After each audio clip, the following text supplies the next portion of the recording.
What's going on, guys? No guys here. Welcome back to another FIFA 20 tutorial. In today's video I'm explaining my top 5 finishing tips and tricks to improve your effectiveness in front of goal, help you become more clinical and help you score more goals. But do not worry, these tips and tricks are going to be very easy, so if you're not the best of players, they're going to be very easy to integrate into your game. And also, more importantly, these tips and tricks, they can work for all kinds of players. So you don't need the Ronaldos, you don't need the Messis. These can work with even the simplest and the cheapest of goal players, you know, the 1 or 2k players. These all work with them, and that's who I tested them with. So without further ado, let's get straight into the video. So the first tip I got for you is shooting near post. Now, near post is very much effective this year. It doesn't have to be a low driven, it doesn't have to be a finesse. All it is a normal power shot near post. Now, it's so much more effective this year and you're probably going to score a lot more goals. I see a lot of people cutting inside, and what people are doing, what defenders are doing, is that they're pushing you on the outside, but that's completely fine, because what it is I'm finding that I'm scoring more near post goals than normal goals, because defenders are allowing me to go to the far post, but more importantly, they're so effective. Goalkeepers, they don't really react in time. That's why from some of these clips, as you can see, some of them are not even timed. You don't even have to time it, as you can see, but a simple power shot near post is very effective. Very easy to do, just a simple 2 to 3 bars, a power shot near post, and to be honest, if the angle is correct, most times or not, it will go in. Even at the odd angle, which you'll think, oh, it might not go in, just give it a try. You'll be genuinely so surprised how OP it is. It's very effective this year. I do hope they patch it very soon. I think it is a bit too effective right now. But as you can see, goalkeepers don't really react. So basically, near post shots, very effective. If you can time it green, then it's unstoppable. Almost a guaranteed goal on a strong foot. In most cases, they're not. But that's the first tip. So whenever you're pushing the outside, do not fear. A simple power shot near post, more times than not, will actually go in. As I said, I've scored more goals near post than I do even far post now. So the second tip I want to move on to is the finesse shot. Now, the problem is with a finesse shot is you have to use power.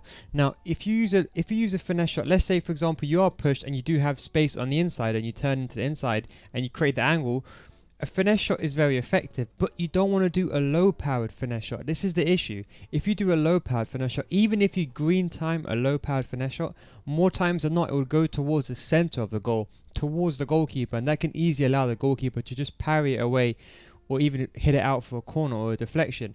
So what you want to do is you want to do a high powered finesse. 2 to 3 bars is probably the minimum I would go with. You basically want to hit it top bins every single time. As I said, a low powered finesse shot will not suffice here. You want to do a high powered finesse shot. Easy, goes top bins, especially for the far post shots. I'm finding that I'm scoring more goals from the penalty arc than ever before. It's because finesse shots powered are very OP. If you time it especially well from outside the box, if the angle is correct, as you can see in some of these clips, the shots are almost unstoppable. Very easy to do, same as you did in FIFA 18 and FIFA 19. All you have to do is you hold the RB or the R1 button, and all you do is you power your shot. Very easy finesse. As I said, do not go below 2 bars of power. Try to get your muscle memory intact and try to hit it always above 2 bars of power. Very effective shot, not only outside the box, but as I said, inside the box.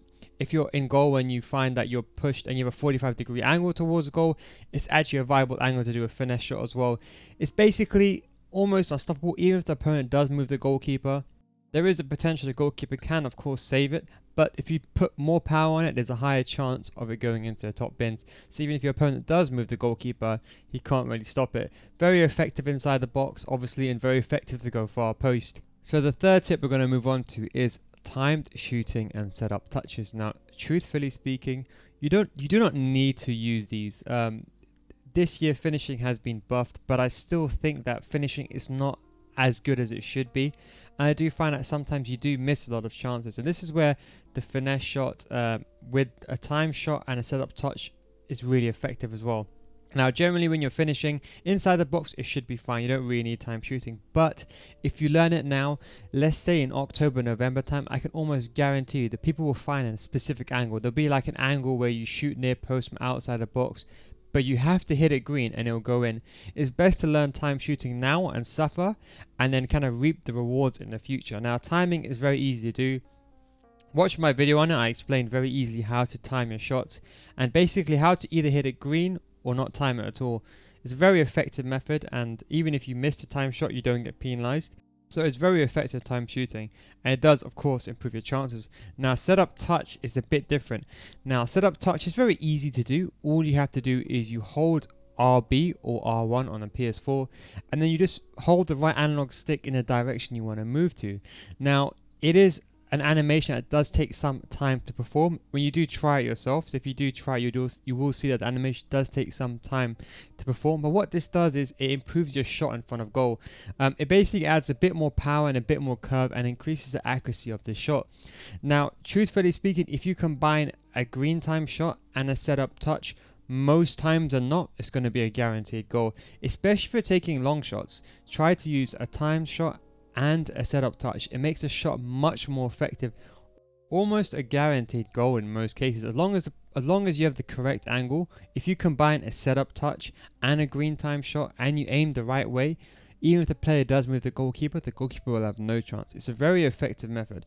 Now, as I said, it does take some time to do. Do not forget as well, setup touches, not only does it improve your shooting, but it also gives you a boost for specific other things, like for example, passing. So if you do a setup touch and then you do let's say a driven through pass, the driven through pass not only be more accurate, it will have a bit more curve on it. So it's actually a very efficient method. It does take some time to get used to, but once you do learn it, it'll be relatively easy to do. So as I said, tip 3, try to use time shooting and setup touches.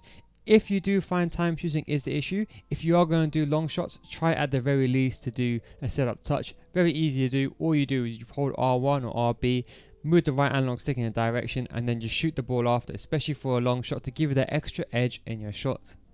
Now the fourth tip I want to talk about is a low driven shot. Now FIFA 19 low driven shots were not used that much, but the problem was low drivens, you had to green time it last year for it to be very effective. This year you don't even have to time a low driven at all. Now low drivens are amazing, especially if you're kind of facing away from goal and you want to shoot the ball across the goal, or you're at an angle near post and you want to kind of go near post or far post.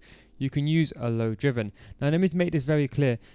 Do not use a low driven finesse. A low driven finesse is not that useful this year. You want to mainly use a low driven. A low driven finesse doesn't really have that much power, and most times or not, it's better to use a finesse shot than a low driven finesse. But the low driven itself is a very good shot. It's like a very high powered shot. Very easy to do. All you do is hold L1 and R1 on the PlayStation controller, or LB and RB on an Xbox controller, and the shoot button. So you hold the shoot button, then you hold L1 R1 immediately after your shot. There's different ways of doing it, but that's probably the best way of doing it. Very easy to do. And the best thing is you don't even have to time it. It's much more effective this year. If you do time it green, it's basically a very, very good shot. The only thing I would say with this is if you do miss your timings, try not to time the shot. The problem is with a low driven, the only downside that I found from doing some testing is if you hit an early shot, if you hit a yellow shot, most times or not, it will miss the target or it won't go in. So do keep that in mind. So if you're going to do a low driven, either hit it green or don't time it at all. But to be honest, a high powered, low driven shot is really easy.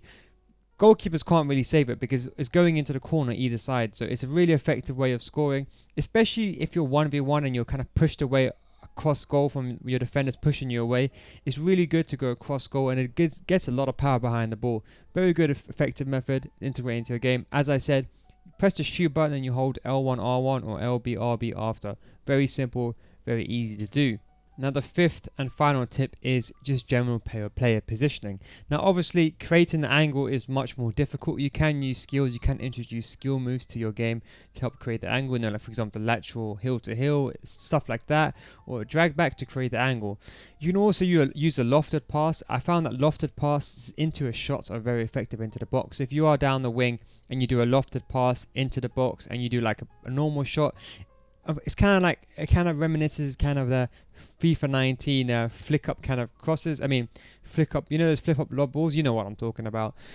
It's kind of reminiscent of that, but inside the box is actually very effective. So if you are in a situation where your striker is clean through and you have your cam has the ball, a simple lofted pass and a first time shot with a normal shot is more than enough. It generates a lot more power, and generally speaking, it makes it much more harder for the goalkeeper to save it. So even if it's aimed at the goalkeeper, because the shot has a lot of power, most times than not, it does go in. Another thing as well is try not to run when you're shooting. This is a mistake I see people make. People try to hold the run button or the dash button for you PES players. who converted to FIFA, running does decrease the accuracy of the shot. Now, obviously, generally speaking, you do want to shoot on the player's strong foot. So if you have a striker, let's say you're playing Ultimate Team, if you have someone like Ben Yedder, you're lucky because he has a 5-star weak foot. The problem is as well is when you have a player with, let's say for example like Salah, he has a 3-star weak foot. Now it doesn't mean that his right foot is rendered useless, but it's not really effective. So when you do get into a situation, if you have Salah on the ball, just bear in mind you want to ideally hit it with the left foot. So try to angle the ball towards his left foot, and that way he would use his strong foot. Simple tips like that will help you improve. And of course, running, try not to run when you have the ball. If you take a shot without running, you may lose a bit of power, but generally speaking, the shot's more accurate and has got a better chance of going on target. But anyway guys, that's the main tips, my top 5 tips anyway. A bit of a long video, but I thought it was important to kind of show you how to do it, show you some footage as well, and explain why it's so useful this game. Hope you enjoyed this video. If you have any other questions or you've discovered any of your tips yourself, it would be amazing for you to share it in the comment section down below. One thing I would just say very lightly is chip shots have now become a viable option. I do feel that chip shots are going in. So if a goalkeeper is ever rushing towards you, always feel free to use a chip shot. A mid-powered finesse shot in most cases will go in if a goalkeeper's rushing you. But anyway guys, that's the video. I hope you very much enjoyed it. Thank you very much for watching. Take it easy and I'll catch you in the next one.